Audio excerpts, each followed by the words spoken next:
केवल नेपाल में नहीं है भाई, ये जो जैन जी हैं ये केवल नेपाल में नहीं है, ये आपको प्रत्येक देश में देखने को मिलेंगे। क्योंकि ये एक जनरेशन है, कोई इनका संगठन, कोई गैंग नहीं है।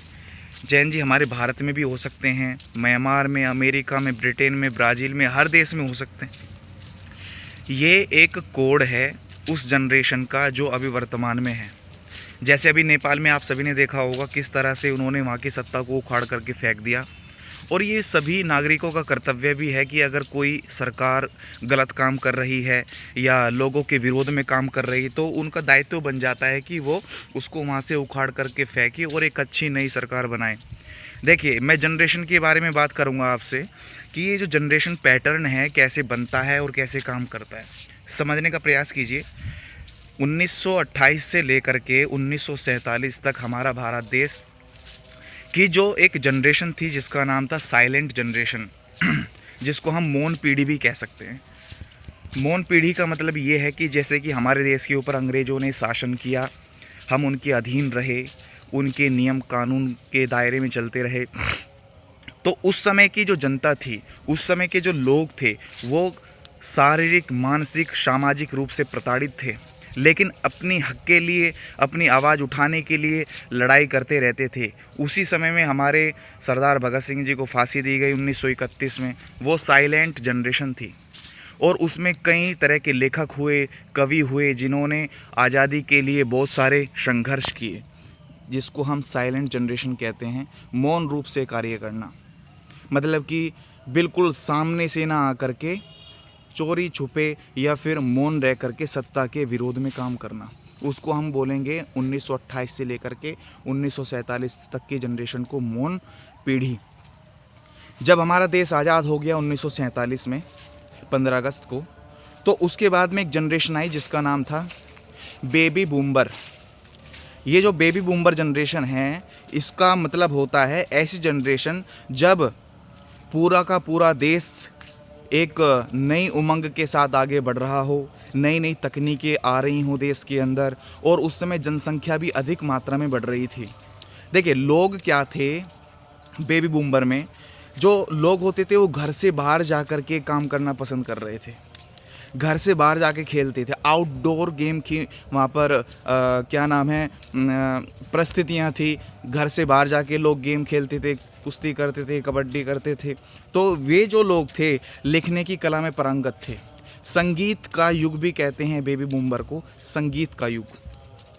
देखिए, ये जो जनरेशन थी 1947 से 1965 के बीच थी, जिसको हम बेबी बूमर के नाम से जानते हैं। और इसमें काफ़ी संघर्ष भी हुआ, क्योंकि इसमें चाइना का युद्ध भी होता है, इसको युद्ध युग भी कहा गया है हमारे भारत में। उसके बाद में 1965 से लेकर के 1981 तक एक युग हुआ जिसका नाम था जैन वाई युग हुआ, जिसको मिलेनियल्स भी बोलते हैं।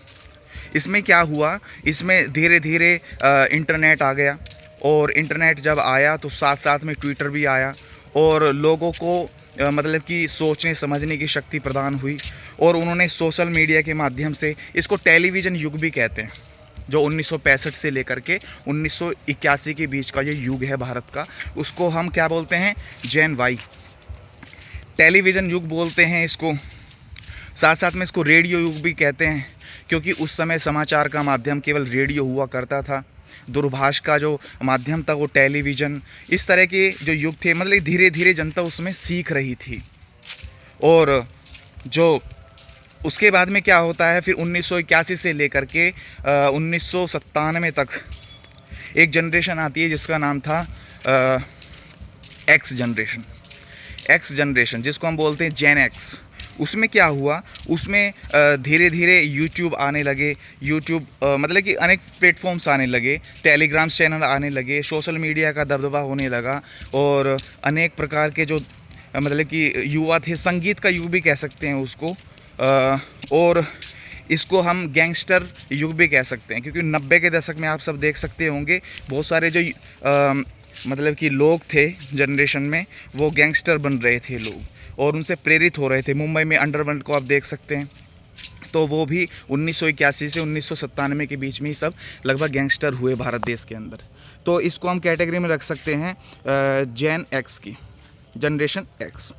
तो ये कोई मतलब नाम नहीं है, बस उसको इंगित करने के लिए उसका नाम रख दिया गया है लोगों के द्वारा। फिर 1997 से लेकर के 2015 तक जो जनरेशन बनी रही उसका नाम था जेन जेड।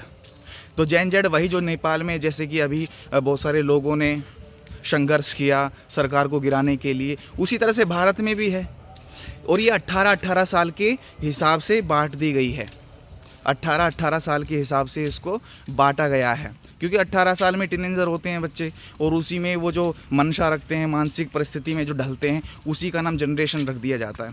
अब देखिए 2015 से लेकर के अभी 2025 चल रहा है, मैं ये जो वीडियो बना रहा हूँ 2025 में बना रहा हूँ, तो 2015 में जिन बच्चों का जन्म हुआ होगा और 2033 आएगी, तो उसके बीच के जो बच्चे होंगे उनको बोला जाएगा जनरेशन ऑफ अल्फ़ा। मतलब फिर दोबारा जेड के बाद क्या अल्फ़ाबेट आता है, ए शुरू हो जाता है, तो अल्फ़ा, उसको बोला जाएगा अल्फ़ा।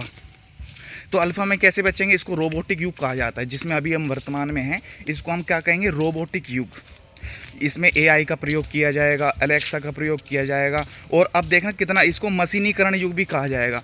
लोग रोबोट से काम करने लगेंगे और धीरे धीरे मतलब कि नौकरियां जाने लगेंगी, उनके स्थान मशीन ले लेंगी। तो ये जो युग है, ये जो पैटर्न है, ये मतलब कि पहले से ही ऐसे चलता आ रहा है। फिर उसके बाद में जनरेशन बी आएगी, उसमें जो 18 साल तक के बच्चे होंगे, उसमें तो सारा का सारा काम मशीन ही करेगी, सबकी जॉब चली जाएगी।